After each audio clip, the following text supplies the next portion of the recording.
Hello everyone, आज के lecture में हम बात करेंगे about the adrenergic drugs classification with various mnemonics. Okay, so classification start करने से पहले ये पता होना चाहिए हमें कि लिटरेचर में डिफरेंट टाइप से क्लासिफाई किया गया है एड्रेनर्जिक ड्रग्स को। ठीक है, जैसे ये जो क्लासिफिकेशन अभी आपके सामने है ये है on the basis of its action, और जो दूसरा क्लासिफिकेशन अवेलेबल है this I will upload in another video. Okay, ये क्लासिफिकेशन है according to its pharmacological action. ठीक है, कि ये प्रेशर एजेंट है, यूट्राइन रिलैक्सेंट है, कार्डिक स्टिमुलेंट है, इस तरह से भी क्लासिफाई किया गया है। ठीक है, so I will upload all the two videos and you can decide which type of classification you want to write. Okay, वैसे authentically तो classification is this, okay, but this is according to ये क्या है, use है एक तरीके से, but इसको classification के तौर पे present किया हुआ है कुछ books में। Okay, so I have mnemonic for this also, this will be uploaded in another video.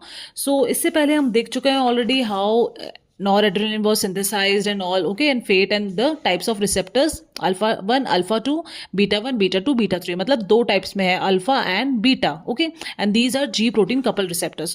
So starting with the classification, these drugs are classified as directly acting, indirectly acting and mixed action. Directly acting का मतलब क्या हुआ कि ये drugs directly alpha और beta receptors पे act करेंगी। ठीक है, तो डायरेक्टली को हमने दो में डिवाइड किया है, कैटेकोलामीन्स और नॉन कैटेकोलामीन्स। ओके, ये जो हमने पढ़े थे ये कैटेकोलामीन्स है, nor adrenaline, adrenaline and dopamine. ठीक है, ये एंडोजीनस है, मतलब हमारी बॉडी में इनसाइड खुद से ही है।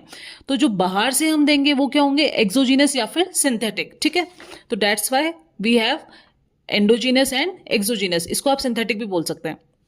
दूसरा तरीके से इनडायरेक्टली एक्टिंग, मतलब या तो रीअपटेक इनहिबिटर होगा। ठीक है, मैंने आपको यहाँ बताया था कि नॉर एड्रेनलिन जो रिलीज हो रहा था इसका फिर क्या हो जाता है, रीअपटेक हो जाता है थ्रू वेरियस ट्रांसपोर्टर्स। ठीक है, तो ये रीअपटेक इनहिबिटर्स हो सकती हैं ड्रग्स। ठीक है, और क्या हो सकती है, एक्शन बाय डिस्प्लेसमेंट, मतलब अगर नॉर एड्रेनलिन एक्ट कर रहा है तो इसको डिस्प्लेस करके वो खुद यहाँ पर एक्ट करेंगी। ठीक है, एंड रेस्पॉन्स जनरेट होगा।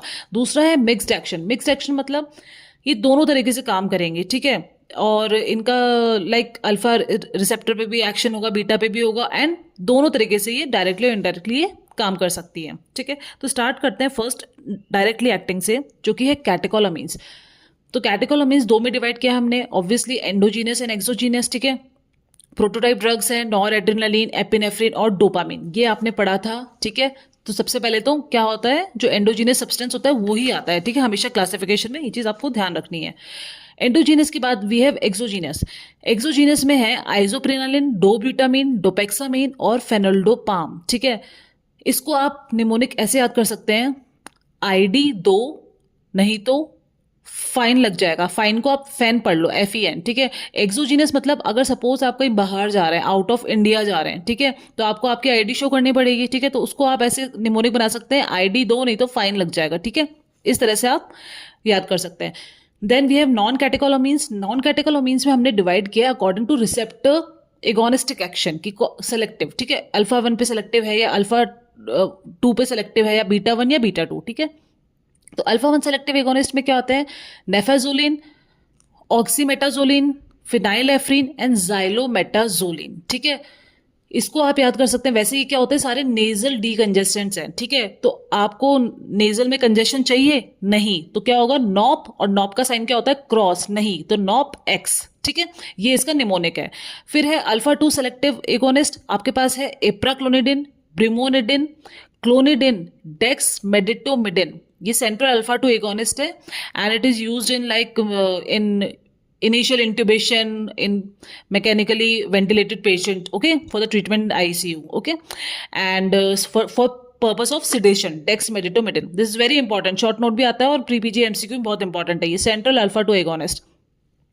एंड अल्फा मिथाइल डोपा, तो ए से alpha methyl dopa, apraclonidine, ABCD, you can remember this alpha 2 selective agonist as ABCD। Okay, दो नई ड्रग है, सॉरी वन मोर ड्रग, ये जो नई है लोफेक्सिडिन। ठीक है, this is to treat opioid withdrawal symptoms, okay, and tizanidine is skeletal muscle relaxant. तो अगर आपको ये भी लिखना है क्लासिफिकेशन में तो यू कैन राइट निमोनिक को कैसे याद कर सकते हैं आप, ABCD to learn. Okay, so this is for alpha 2 selective agonist. Then we have beta 1 selective agonist, prenalterol. Okay, जब बीटा ब्लॉकर्स की ओवर डोज हो जाती है, तब हम प्रीनेट्रोल को एडमिनिस्टर करते हैं, ये उसके ट्रीटमेंट के लिए यूज होता है, ठीक है। Beta 1 selective agonist. Then we have beta 2 selective agonist. उसमें क्या है, फॉर्मेट्रॉल, सेल्ब्यूटामॉल, सेलमेट्रॉल एंड टर्ब्यूटालिन, ठीक है। ये ब्रोंकियल एज्मा में यूज होती है। आप इसको ऐसे याद कर सकते हैं कि फर्स्ट तरीके से याद कर सकते हैं, ठीक है, beta 2 selective. Then we have indirectly acting. Indirectly acting मतलब क्या करेंगे, या तो जो अपटेक हो रहा है उसको इनिबिट करेंगे, या कॉम्पिटिटिवली आके खुद डिस्प्लेस करके खुद बाइंड कर जाएगी रिसेप्टर्स पे, ठीक है। तो रीअपटेक इनिबिटर्स कौन से, cocaine and tricyclic anti depressant, सीटी, ओके। रीअपटेक को कैंसिल करने वाली कौन सी ड्रग्स हैं, कैंसिल रीअपटेक, ठीक है। तो कैंसिल या फिर क्लास टेस्ट की जैसे याद करें, cocaine and tricyclic antidepressants. Then we have action by displacement, वो कौन सी है, एएम, ठीक है। तो वो कौन सा है, एम्फिटामीन्स, मिथाइल फेनिडेट एंड मोडाफिनिल। एएम मतलब सुबह, तो इस तरह से आप याद कर सकते हैं, ठीक है। फिर है मिक्स्ड एक्शन, मतलब दोनों तरह से काम करेंगे, डायरेक्टली और इनडायरेक्टली दोनों, ठीक है। तो उसमें हमारे पास है पीएम, आप याद कर सकते हैं, प्रोटीन एनर्जी माल न्यूट्रिशन, मतलब प्रोटीन भी है एनर्जी है तो मिक्स हो गया, ठीक है। तो एफिड्रीन, सीडोएफिड्रीन और मेफेंटरमीन, ठीक है। तो इस तरह से ये पूरा क्लासिफिकेशन है adrenergic drugs, this is very important to learn, and these are the mnemonics for easy use, ठीक है। एंड इसका फार्माकोलॉजिकल एक्शन वो हम नेक्स्ट वीडियो में पढ़ेंगे। Thank you for watching.